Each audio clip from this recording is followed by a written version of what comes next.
What if the person you trusted most in your social circle had never existed at all? Not their name, not their childhood stories, not a single detail about their life.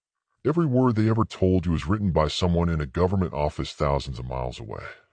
And what if the only thing that finally exposed them wasn't a wiretap or a secret document, but a house cat and a swipe on a dating app?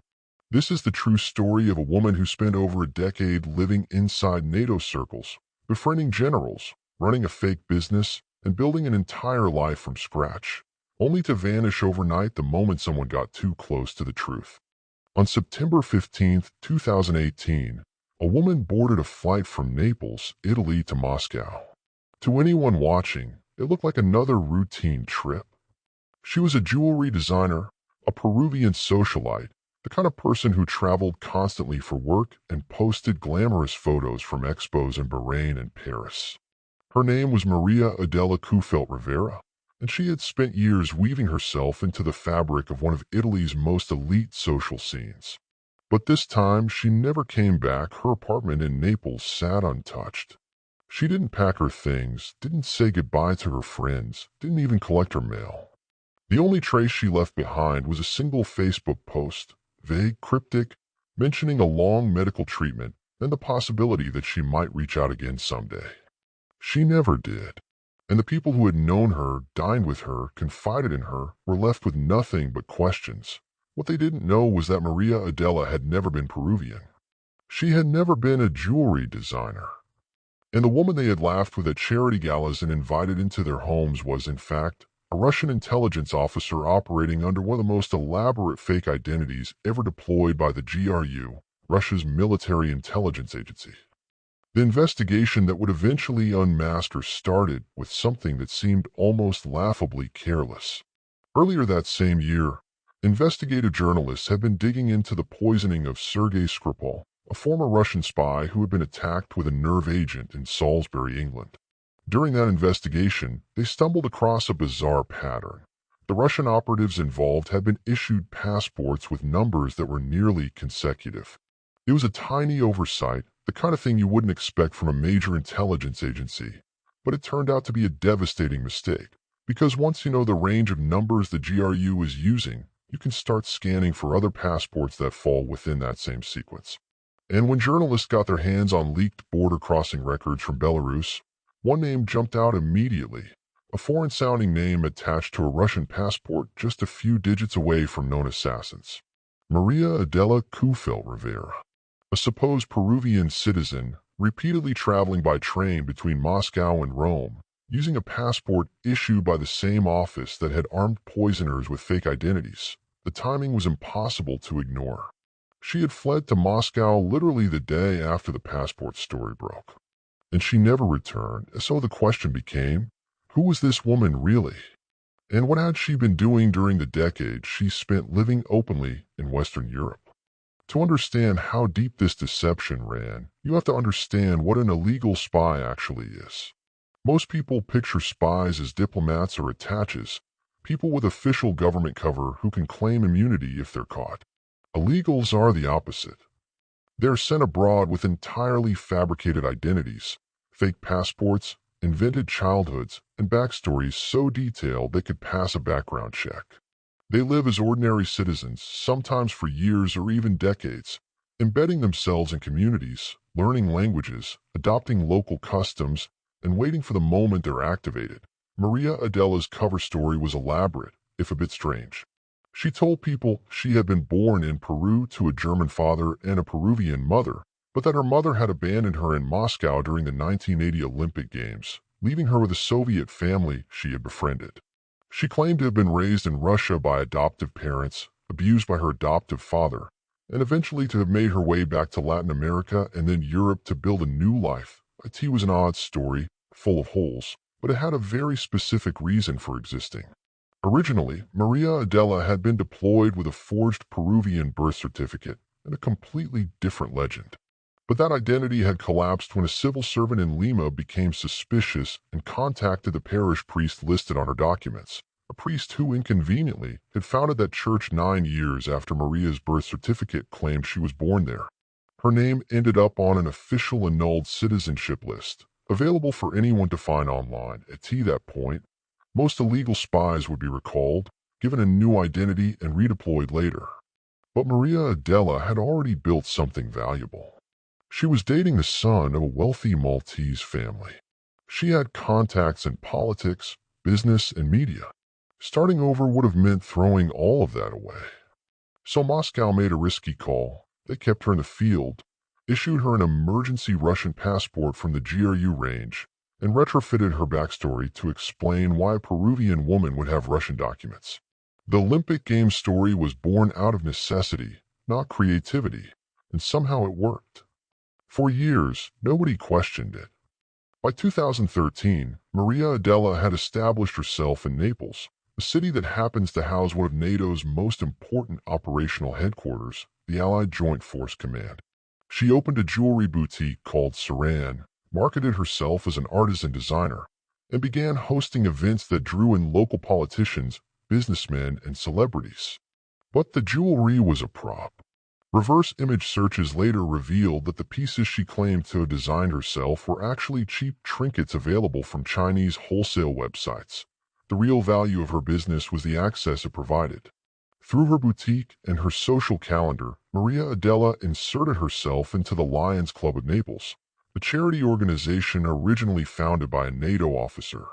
She became its secretary, revitalized its membership, and even offered to pay everyone's dues out of her own pocket when the club faced closure.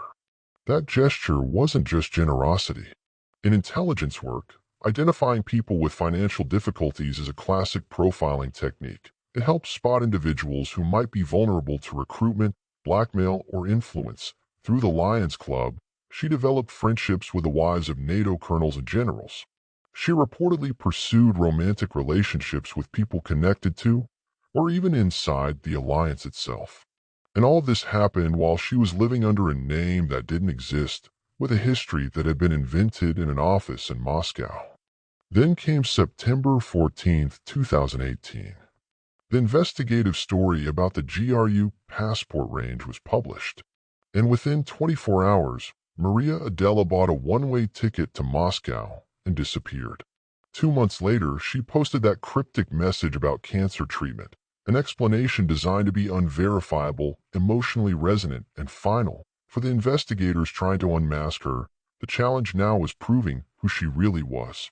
Her name was fake. Her birthday was fake.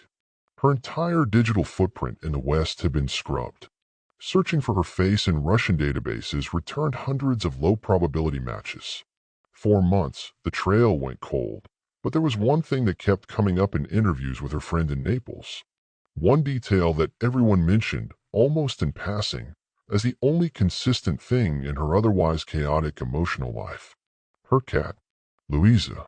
People described it as the one thing Maria Adela truly seemed to care about, the one stable attachment in a life full of dramatic relationships and sudden mood swings, and that became the thread that would unravel everything. The investigators started with a simple hypothesis.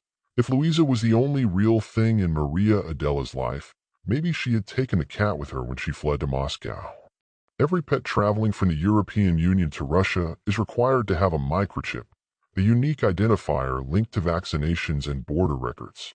Through contacts in European law enforcement, the team eventually obtained Louisa's microchip number. The argument they used was surprisingly straightforward. Cats aren't people, so privacy laws don't apply to them. With a microchip in hand, they needed to connect it to a real identity in Russia. They had a few scattered clues.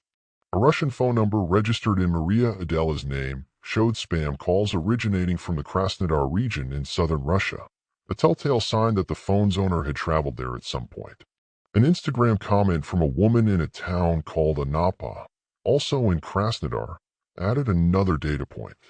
And then searching through an old Russian passport database from before 2006, before the GRU would have had time to scrub records, a reverse face search produced a matched a young woman named Olga Kolobova from Krasnodar, whose black and white passport photo bore a striking resemblance to Maria Adela.